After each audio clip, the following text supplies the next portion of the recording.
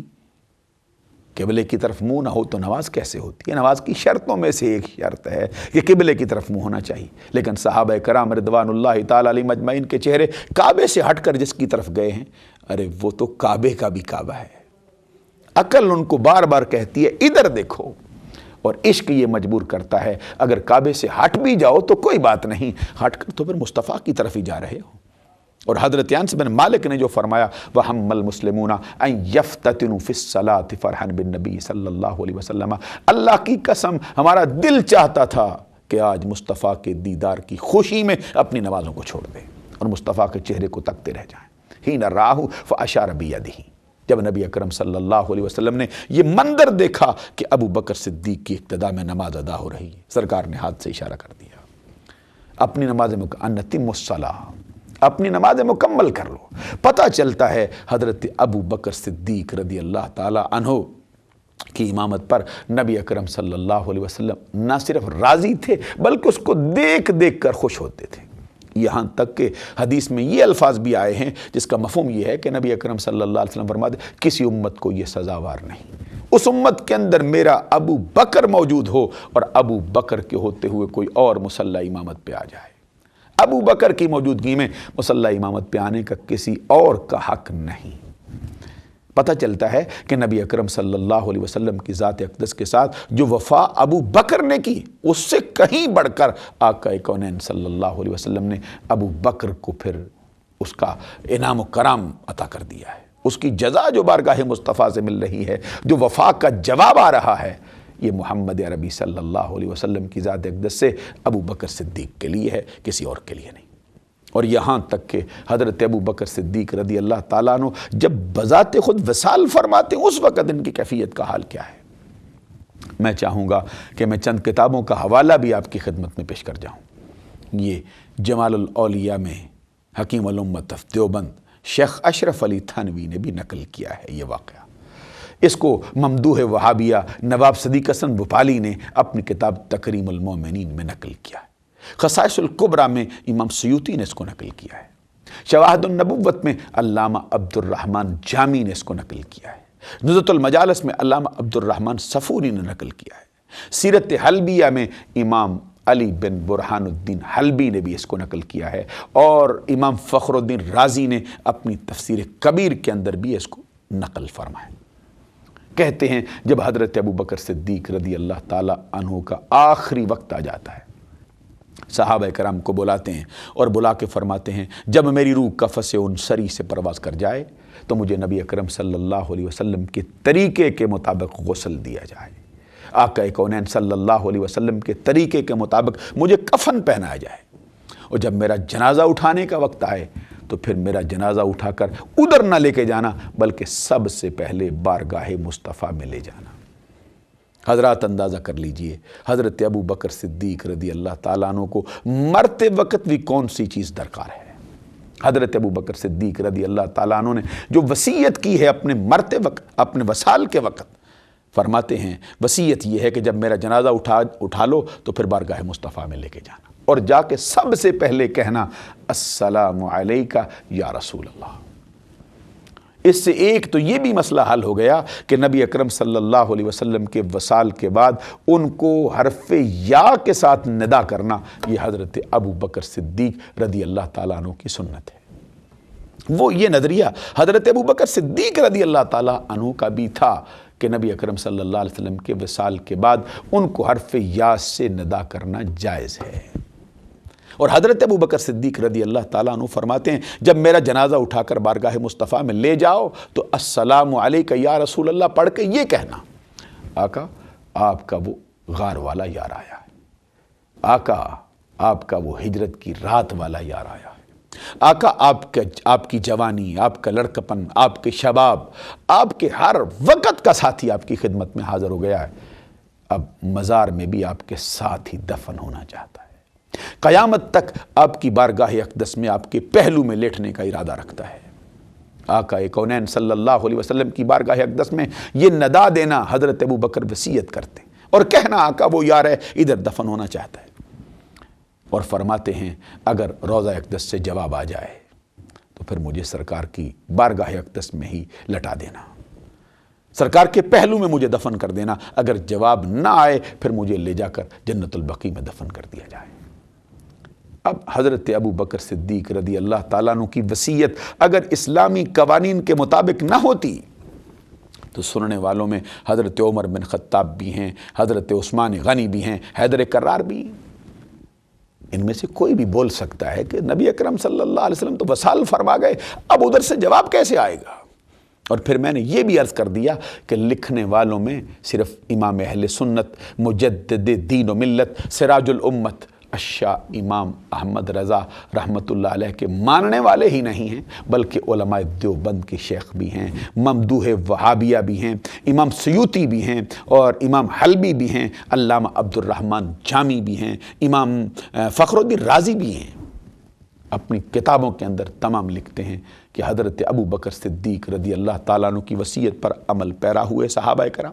جب روح ان کی کفن سے ان سری سے پرواز کر جاتی ہے، حضور نبی اکرم صلی اللہ علیہ وسلم کے صحابہ ان کو غسل اسی طریقے سے دیتے ہیں، ان کو کفن پہناتے ہیں، اور کفن پہنانے کے بعد پھر جنازہ اٹھا کر بارگاہ مصطفیٰ میں لے جاتے ہیں، اور جا کے سب سے پہلے صحابہ کرام رضوان اللہ تعالیٰ علیہ مجمعین نے حضرت ابو بکر صدیق کی وصیت پہ جو عمل کیا، سب نے پڑھا مل کے السلام علیکہ یا رسول اللہ۔ پتہ چلتا ہے کہ مل کر بارگاہ مصطفیٰ میں درود و سلام کا پڑھنا یہ بھی صحابہ کرام کی سنتوں میں سے ہے۔ اور پھر عرض کیا آقا آپ کا وہ ہجرت کی رات والا یار آیا ہے، آپ کا وہ غار کے اندر 3 دن تک آپ کی خدمت پہ رہنے والا وہ ساتھی آیا ہے، آپ کا بدر کا ساتھی ہے، آپ کا خندق کا ساتھی ہے، حنین کا ساتھی ہے، احد کا ساتھی ہے، آقا ہر وقت کا ساتھی ہے، اب آپ کے ساتھ سونا چاہتا ہے، اگر اجازت ہے تو دفن کریں اس کو۔ ہمارے ساتھ رابطہ کیا، ان کا بہت شکریہ ادا کرتا ہوں۔ آخری بات میں یہ عرض کرنا چاہتا ہوں، سوالوں کے جواب بھی اگر بن پڑے تو ضرور عرض کروں گا۔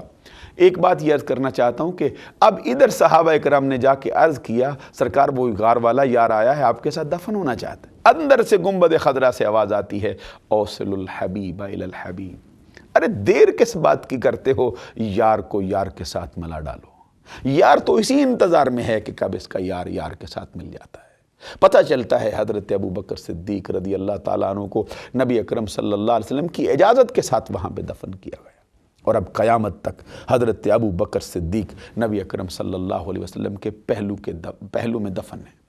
اور آقا کونین پہ جو رحمتیں اترتی ہیں ابو بکر صدیق کو بھی ان کا حصہ مل رہا ہے۔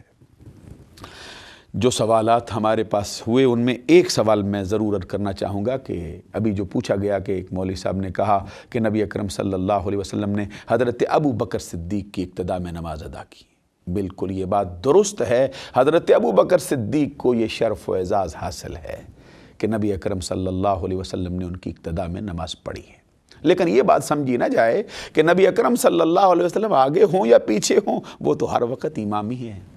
یہ مرتبہ حضرت ابو بکر صدیق کو اس لیے بخشا گیا کہ آمنہ کے لال صلی اللہ علیہ وسلم نے اپنی امت کی امامت پر ان کو مامور کر دیا تھا۔